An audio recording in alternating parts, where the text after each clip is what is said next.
भाग 5 सुंदरकांड। हनुमान जी का लंका को प्रस्थान और लंका में कार्य। दोहा। हनुमान तेहि परसा कर पुनि कीन प्रणाम, राम काजु कीने बिनु मोहि कहाँ विश्राम। भावार्थ। हनुमान जी ने उसे हाथ से छू दिया, फिर प्रणाम करके कहा, भाई श्री रामचंद्र जी का काम किए बिना मुझे विश्राम कहाँ। चौपाई।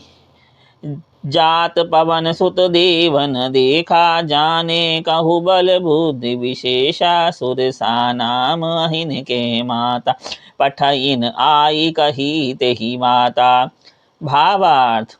देवताओं ने पवनपुत्र हनुमान जी को जाते हुए देखा। उनकी विशेष बल बुद्धि को जानने के लिए परीक्षार्थ उन्होंने सुरसा नामक सर्पों की माता को भेजा। उसने आकर हनुमान जी से यह बात कही, आज सुरन मोहि दीन आहारा, सुनत बचन कह पवन कुमारा, राम काजु करि फिरि मैं आवो, सीता कही सुदिस प्रभु ही सुनावो। भावार्थ। आज देवताओं ने मुझे भोजन दिया है। यह वचन सुनकर पवन कुमार हनुमान जी ने कहा, श्री राम जी का कार्य करके मैं लौट आऊं और सीता जी की खबर प्रभु को सुना दूं।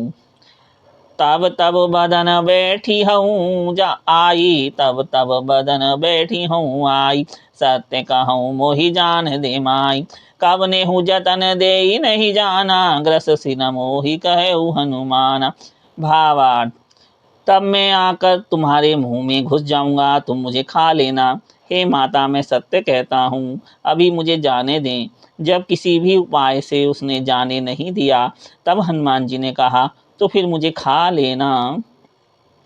तो मुझे खा ना ले। जो जन भरी तेहि बदनु पसारा, कपि तनु कीन दुगुन विस्तारा, सो रह जो जन मुकुत ही ठयऊ, पवन तुरत पवन सुत 32 भयऊ। भावार्थ। उसने योजन भर 4 कोस में मुंह फैलाया, तब हनुमान जी ने अपने शरीर को उससे दूना बढ़ा दिया। उसने 16 योजन का मुख किया। हनुमान जी ने तुरंत ही 32 योजन के हो गए। जस जस सुरसा बदनु बढ़ावा, तासु दून कपि रूप देखावा, सत जो जन तेहि आनन कीना, अति लुग रूप पवन सुत लीना।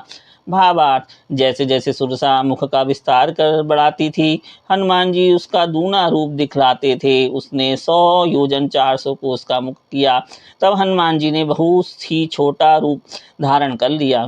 बदन पैठी पुनि बाहिर आवा, मांगा विदाता ही सिरुनावा, मोहि सुरन जहि लागी पठावा, बुद्धि बल मर्मु तोर में पावा। भावार्थ।